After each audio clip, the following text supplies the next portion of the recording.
All right, so why don't you just read the question at the top there? I just pasted it in, and let me know if you have any questions about it, and we'll see if it all makes sense. Sure. So given a non-negative integer number, return the number of steps to reduce it to 0. If the current number is even, you have to divide it by 2, otherwise you have to subtract 1 from it. Okay. Reduce it to 0. If the current number is even, you have to divide by 2, otherwise subtract 1 from it.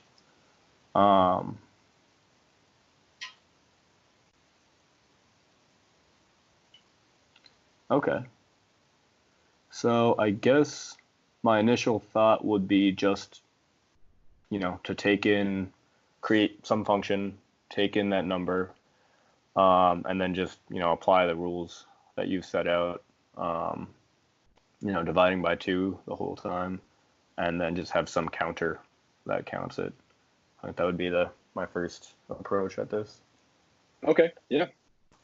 So let's say def num steps takes in an integer, let's call it num, and then we say if num mod 2 equals 0, then we num 2. Else we do num 1, and then I guess this has to be in a while loop, obviously. Let's say while num does not equal 0, can tab these boys in, and define a little counter at the top.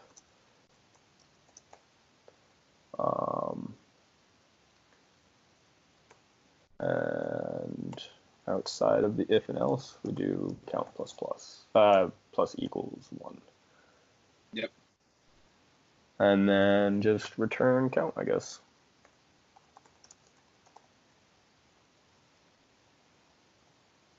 How's that look? Yeah, so it looks like it is a pretty, you just kind of follow the rules for this one. It's pretty simple.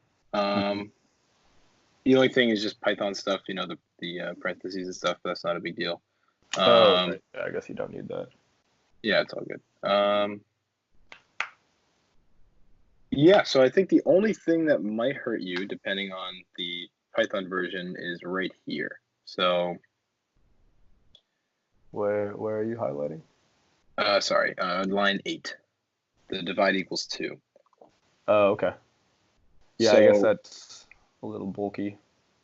No, it's nothing with the syntax. It's more so the logic behind it. Depending on what you use, and again, this is a Python thing, so I'll tell you. I believe 3. This is the default, but you may need to do floor division just to make sure that you're not rounding up. So in that case, just to assert it. But in reality, the logic is perfectly fine. I'm not even sure if that's necessary, but it's just something I have in my notes to look out for. So. Gotcha. Yeah, so other than that, you'll return. It seems, like I said, pretty easy warm-up question for you. So, all right, so now this works, we'll say. Logic is fine. So you did this iteratively, right? With the while loop there. So then let's do so what's the time and space? O of n for time, and space is constant, I think. All right, and then why is it O of n time? O of n time because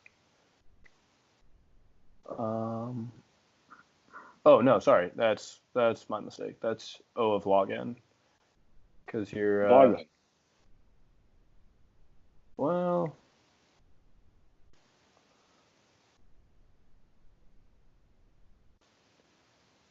I guess I would say log n, because you're dividing by 2 most times.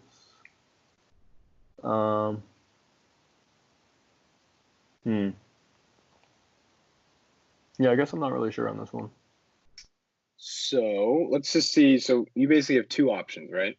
Mm-hmm. Each time you can either divide by 2, which is where you got your log n from, Mm-hmm. and then the other is you just subtract 1, which would give us that linear time, right? Right. So kind of thinking about it, and if you expand it out, you kind of have a coefficient times divide by 2 plus a coefficient times a subtract by 1. Mm-hmm. So in big O notation, what would that give you? O of n, I guess, in worst Right. case. Yeah, Yeah. I totally see the log n, but in this case, I do think pretty sure this is a O of n operation, Okay. just because of that subtract 1. I mean, it definitely has a predictable pattern. Obviously, Mm-hmm. it's gonna like oscillate back and forth. But yeah, no, good job. All right, so then I guess as a follow up to this one, so you did it with a while loop, you did it iteratively. Can you think of any other way to solve this? Don't worry too much about the time and space. I don't think they're going to change. Just like another approach, another style of solving this problem. Can you think of another way? Let's see. We won't worry too much about coding it up. We can just kind of get, basic pseudocode out there, and then we can talk about it. Mm-hmm. Yeah, I guess you wouldn't even need the subtract 1 aspect. Why is that? Because like you were saying, there's the floor aspect. But then I guess you wouldn't know what count that would be. Right, right. So Um, let's just, approach this again, like as if you're looking at it for the first time. No, but then just assume that you can't use any iterative approach. So no while loops, for loops, whatever. okay. How would you solve this? Yeah, so I guess you would use some kind of recursive. Yeah. Um, yeah, so you could do, let's see. And again, don't worry too much about it. If you just get the general idea of how to implement the recursive solution, then that'll be perfectly fine. Right. Let's see.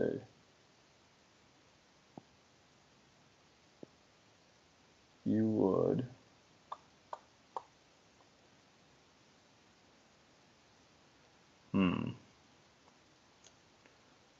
Recursive makes sense to me, but I'm not sure how you would get the count out of that. I'm just going to comment out your last one so it doesn't confuse you there. Mm-hmm. So let's say you have the, well, recursive find.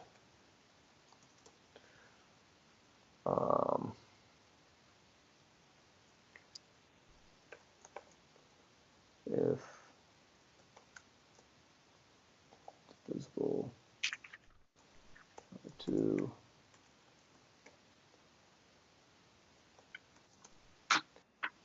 then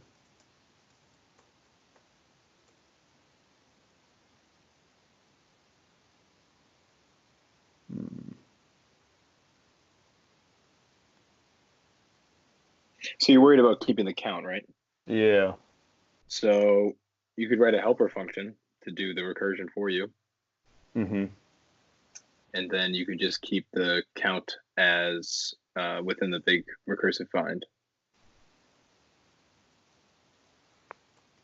You could also, if you really wanted to, you could try to make a class out of it and make it a field. that class, yeah. Yeah, that would be nice. Or I guess I could do like a global too, but that's not the Yeah, I mean, best. just if you want, we can assume that you would have gone with the class, just make the global. That's perfectly fine. Okay. Yeah, let's call it a global.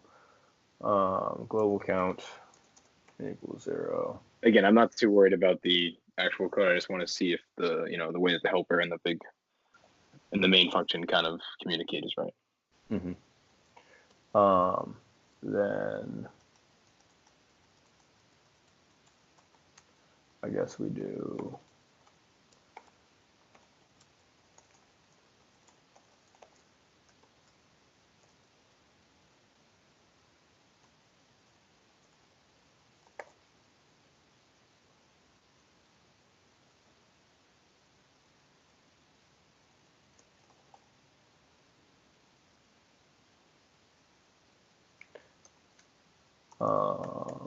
then we have else, and then we do our recursive find a -1.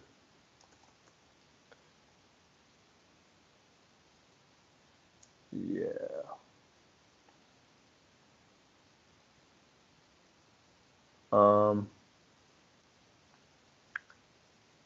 Oh, but then we need our base case. If num equals 0, return. Yeah, no, that's good. I was waiting for you to realize you needed the base case because I was curious. I was going to actually ask you, what if I fed this 0? Yeah. Would have returned 1 in that case, but now you're good. Yeah. Sweet. So global, obviously, we both agree that's not the best way, but again, that's perfectly fine for this. Ideally, you just wrap it in a class, or you could have a helper, and you can keep track of the count that way. Yeah. But yeah, no, overall, it's pretty good. Basically, the goal of this one was to have you either choose the recursive first and then ask you about the iterative, or vice versa, which is what we just did. So the next question we'll ask will be similar to this. So I wanted to do a little warm up on this one, but overall, do you have any other questions for this? No, seems good. All right, awesome.